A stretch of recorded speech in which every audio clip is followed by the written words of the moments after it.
హాసిని, హాసిని తలుపు తెరువు, నేను నీతో మాట్లాడాలి. హాసిని తలుపు తెరవమంటున్నానా? లేదు, నేను తెయ్యను, నువ్వు వెళ్ళు. హాసిని ఏమైనా సరే నేను ఇలాంటి పరిస్థితుల్లో వదిలేసి నేను ఎక్కడికి వెళ్ళను. ముందు తలుపుతి. హాసిని తలుపుతి.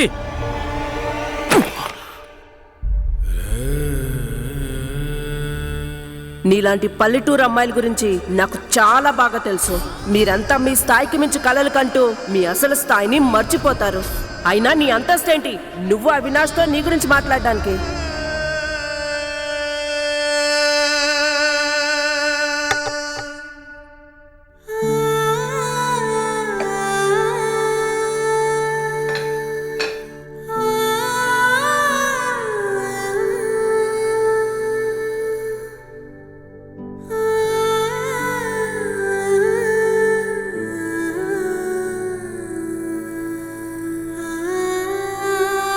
నాకు ఈ అమ్మాయి మీద మొదటి రోజు అనుమానం వచ్చింది. అవినాష్ ను బుట్టలో వేసుకోవడానికి వచ్చావు కదా. నువ్వు క్యారెక్టర్ లేని, ఒక పద్ధతి లేని అమ్మాయివి. నువ్వు ఈ అమ్మాయిని ఇక్కడే ఉండనివ్వు, కానీ నేను నిన్ను పెళ్లి చేసుకుని ఈ ఇంటికి మాత్రం రాను. నేను ఇప్పుడు ఈ క్షణమే ఈ పెళ్లిని క్యాన్సిల్ చేస్తున్నాను.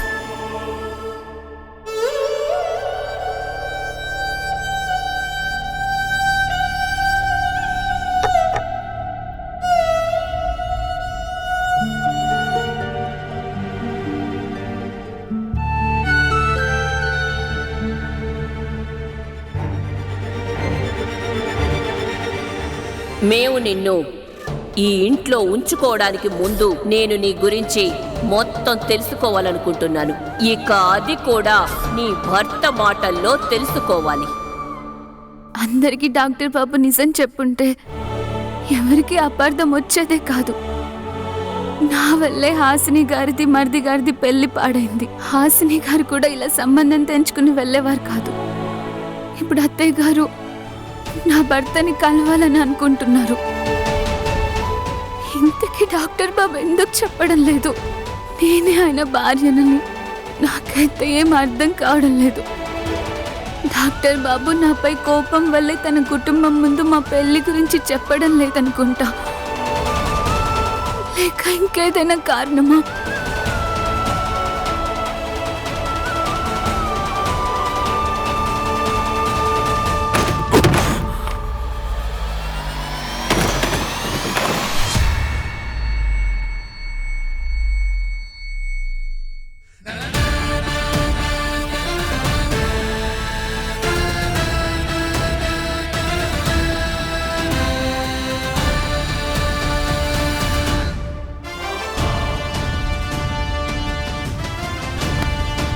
అవినాష్, నీకేమైనా పిచ్చా? ఒకవేళ దెబ్బ తగులుంటే? మరి నీకు కూడా తగిలింది కదా. ఏంటి హాసిని ఇది? ఎందుకు అంత కోపం నీకు? ఇక్కడ కూర్చో.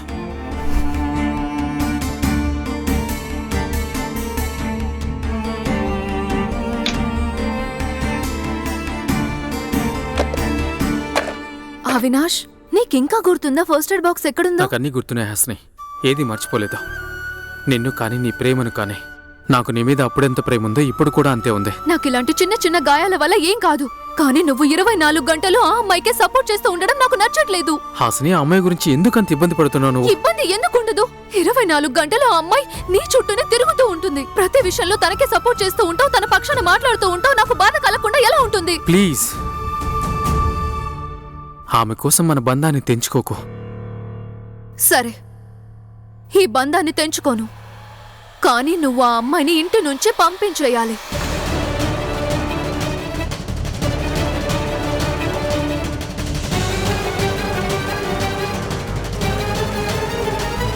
మన బంధం కంటే ఆ అమ్మాయి ఎక్కువేం కాదు కదా. ఇప్పుడు ఆ అమ్మాయి తప్పైనా ఒప్పైనా నాకు సంబంధం లేదు, కానీ ఆ అమ్మాయిని ఇంటి నుంచి పంపించేయాలి. అప్పుడే ఈ పెళ్లి ఒప్పుకుంటాను.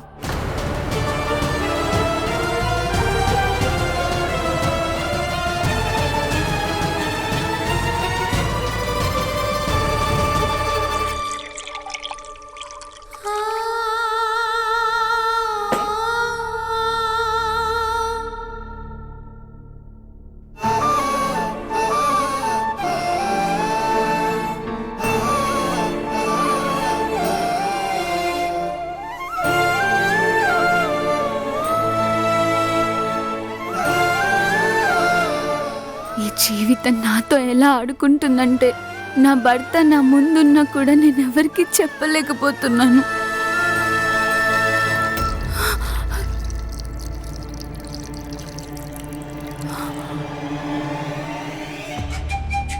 ఇంత ప్రశాంతంగా విశ్రాంతి తీసుకునే హక్కు ఇంటి యజమానులకే ఉంటుంది, పని వాళ్ళకి కాదు. వెళ్ళి శుభ్రం చెయ్యి.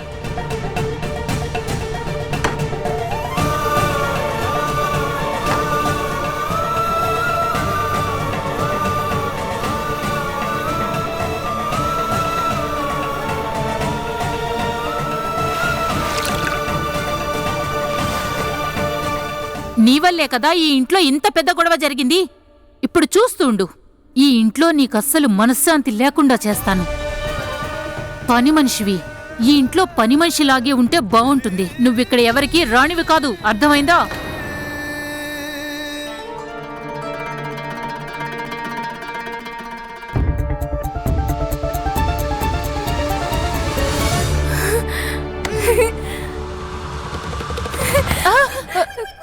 చిన్నమ్మా, మీరు మా సమస్యకి పరిష్కారం చూపించారు. మీరు కంగారు పడకండి, నేను దీన్ని ఇప్పుడే శుభ్రం చేస్తాను. ఎలా చేస్తానంటే మీ అందమైన ముఖం ఇందులో కనిపించేలాగా.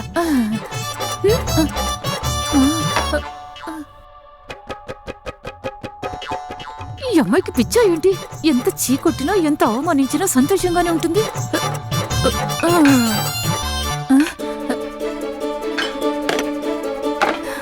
ఇప్పుడు నాకు అంతా అర్థమైంది. డాక్టర్ బాబు నాపై అందుకే కోపంగా ఉన్నారు. నేను ఆయన ఇంట్లోనే పని మనిషిలా తిరుగుతున్నానని ఆయనకు అవమానంగా అనిపించుంటుంది. అందుకే ఆయన అందరికీ నన్ను పరిచయం చేయలేదనుకుంటా. బాధగా అనిపించుంటుంది. ఒకవేళ అదే నిజమైతే పని మనిషిగా అంటూనే అందరి మనసును గెలుచుకోవాలి. అప్పుడే అందరంటారు ఈమె పని మనిషి కాదు, మా ఇంటికి కోడలు కావాలి అని. అప్పుడు డాక్టర్ బాబు కూడా గర్వంగా నన్ను భార్యగా ఒప్పుకుంటారు.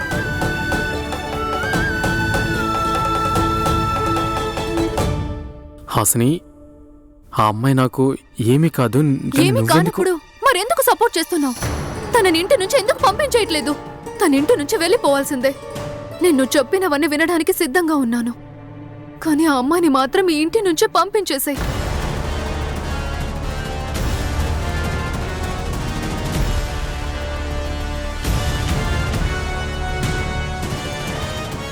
ఇప్పుడు విషయం ఎంతవరకు వచ్చిందంటే నేను నిజం చెప్పాలనుకున్నా చెప్పలేని పరిస్థితికి వచ్చాను. హాసినిని ఒప్పించడానికి నా దగ్గర వేరే దారి లేదు. అవినాష్, నువ్వు ఆ అమ్మాయిని ఇంటి నుంచి పంపించేస్తావు కదా?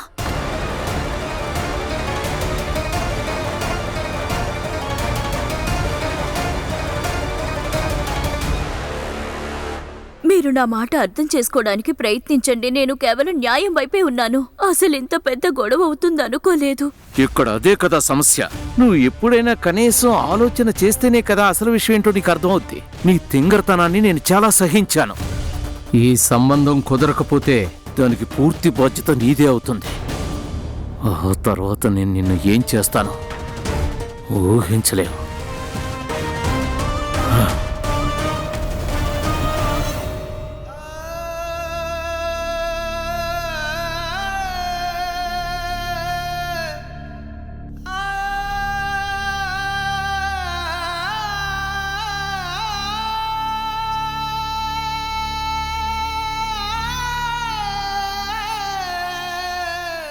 అమ్మా, అమ్మా నన్ను క్షమించండి. నా వల్లే మీరు ఇన్ని మాటలు పడాల్సి వచ్చింది. ఇందులో నీ తప్పేం లేదు. ఆయన కంగారులో ఉన్నారు కదా, అందుకే కోపడ్డారు.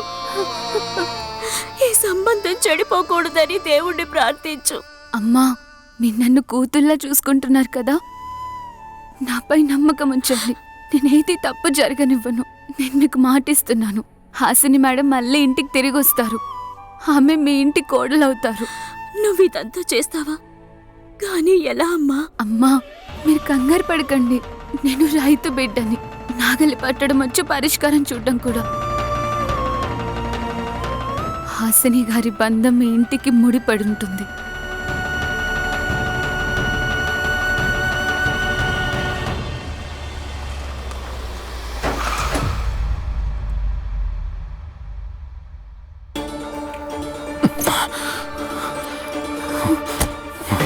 అసలు నీ సమస్య ఏంటి? ప్రతిసారి పిల్లిలా ఆడొచ్చి నా దారి ఎందుకు మూసేస్తున్నావు? మీ ఊరికి వచ్చినప్పటి నుంచి ఒకదాని తర్వాత ఒకటి నాకు సమస్యలు తీసుకొస్తూనే ఉన్నావు.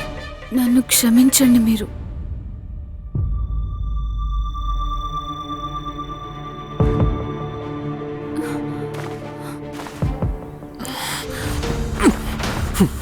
వదిలేయండి, నేను తీసుకుంటాను. ఇది నేనే తీయాలి, వింటున్నావా? నేనే తీయాలి.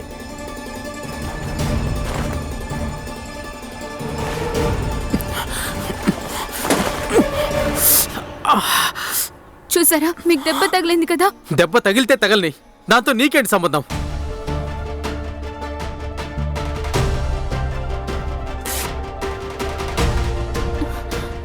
ఏం చేస్తున్నావు? వదులు.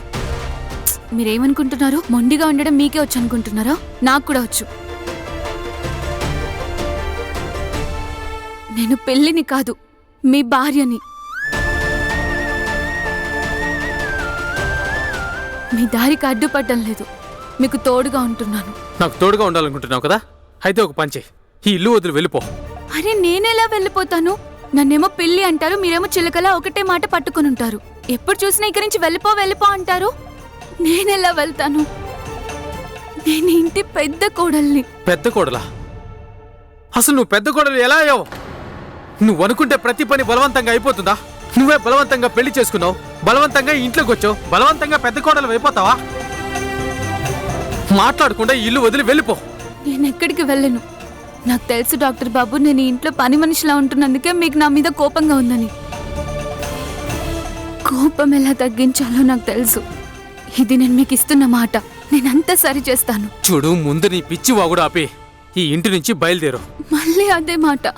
మీరే కదా అందరితో గొడవ పడి నన్ను ఇంటి నుంచి వెళ్లకుండా ఆపారు. మరి ఇప్పుడు అందరికి ఏం సమాధానం చెప్తారు? నన్ను ఎందుకు పంపిస్తున్నారు? చూడండి డాక్టర్ బాబు, మీ చింత నాపై వదిలేయండి. నేను మీ మనసులో ఎలా స్థానం సంపాదించానో అలాగే అందరి మనసు. తల్లపెట్టి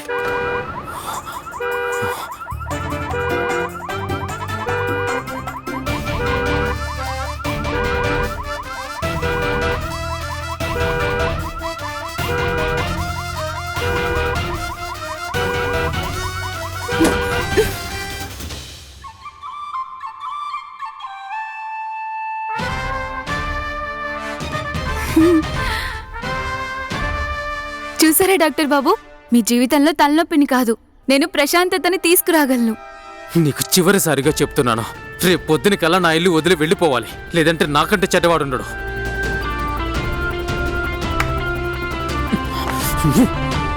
అరే అయినా అలా పొద్దున్న ఎలా వెళ్ళిపోతాను? అసలు అలా ఎలా వెళ్తాను? ఇప్పుడే కదా అమ్మకి మీకు మాటిచ్చాను. అయ్యో లేదు, నేను రేపు పొద్దున్న ఎక్కడికి వెళ్ళను. నేను మాట నిలబెట్టుకోవాలి. అయినా రేపు పొద్దున్న లేచి నేను ఒక ముఖ్యమైన పని చేయాలి కదా.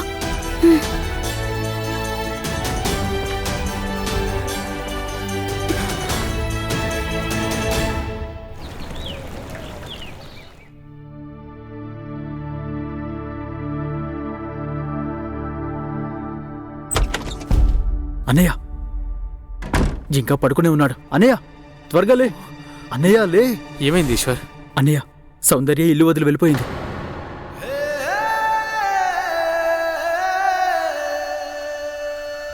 ఓ, వెళ్ళిపోతే మంచిదే కదా, వదిలి వెళ్ళిపోయింది. నీకేంటి సమస్య? ఏంటంటే సౌందర్య ఇల్లు వదిలి వెళ్ళిపోయింది, పైగా హాసిని ఫోన్ చేసింది. తన్ని మీద చాలా కోపంగా ఉంది.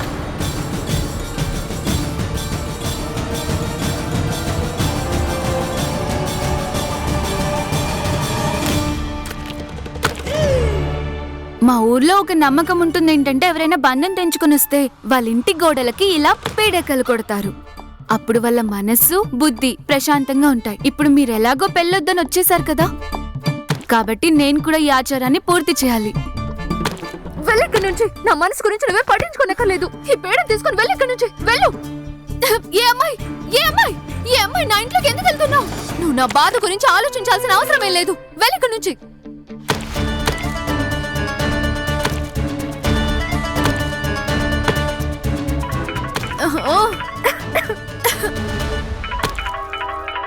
అవినాష్, హాసిని, ఎక్కడున్నావు నువ్వు? జమున ఇక్కడికి వచ్చి ఏం చేస్తుందో తెలుసా నీకు? అసలు ఏమైంది? అయినా నువ్వెందుకలా ముక్కు మూసుకున్నావు? ఎందుకంటే ఇది ఈ ఇంటిని పేడ గ్యాస్ ప్లాంట్ లా మార్చేసింది. ఇదిగో చూడు.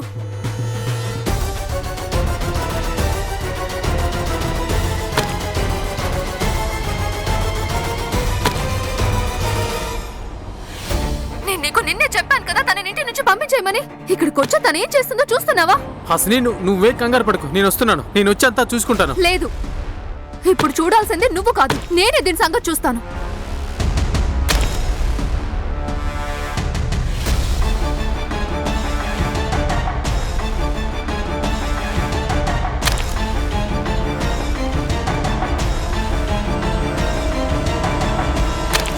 హే అమ్మాయి,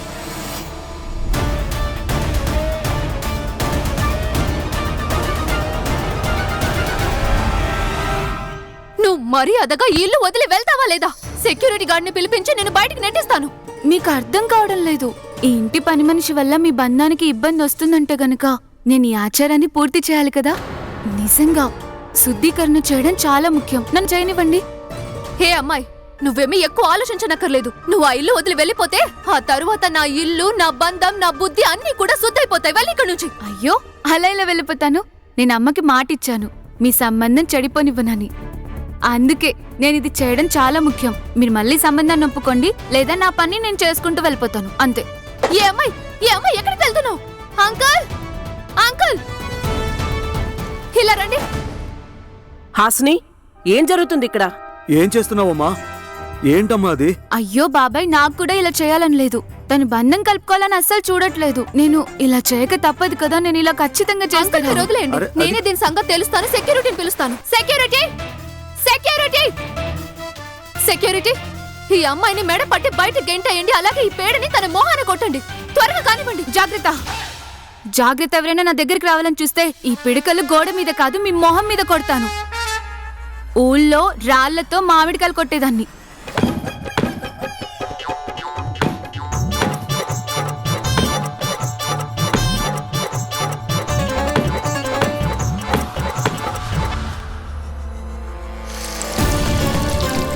హాసిని, హాసిని, ఏంటిదంతా? అలా చేస్తున్నావు?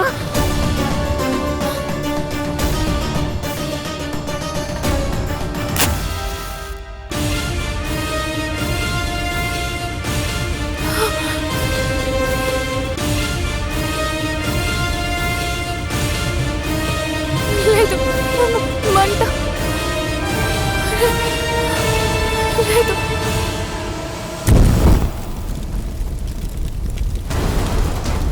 అమ్మా, హాసిని, అక్కడే ఏమిటి? ఆగండి. నువ్వేం చేస్తున్నావు? వస్తే బాగోదు.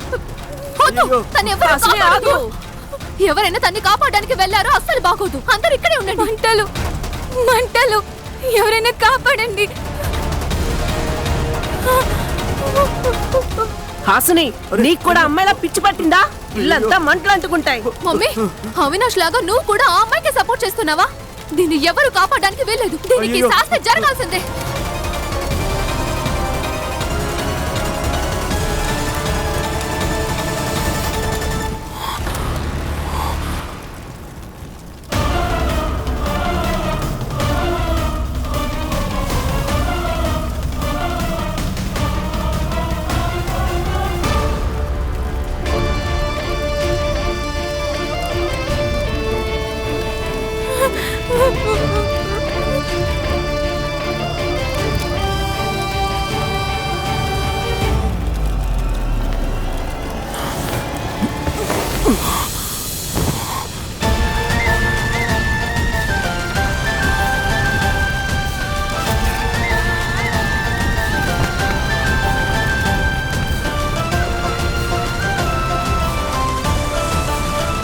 సెక్యూరిటీ, చూస్తానండి. నీళ్ళు అందుకోండి.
నువ్వు బానే ఉన్నావు కదా? నీకేం కాలేదు కదా? నేను బాగున్నాను, కానీ అది కాలిపోయింది. ఏం కాలింది? కంబల్. నీళ్లు చల్లగలం, మంటలు ఆర్పగలం, కానీ ఇంత ఖరీదైన కంబలి పాడైపోయింది. ఇదిగో నిన్ను ప్రాణాలు కాపాడాను. నువ్వు ఆ కంబల్ గురించి ఆలోచిస్తున్నావా? మీకేం కాలేదు కదా?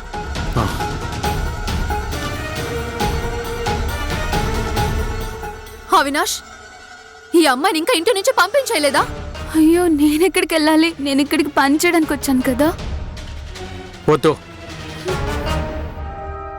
నువ్వు నీ హద్దులన్నీ దాటేసావు సౌందర్య. జమున, జమున, నువ్వు బాగానే ఉన్నావు కదా? హాసిని, ఈ రోజు నువ్వు అన్ని హద్దులు దాటేశావు. ఏం చేద్దాం అనుకుంటున్నావు? తనని చంపేద్దాం అనుకుంటున్నావా? నువ్వు నాతో పాటు రా.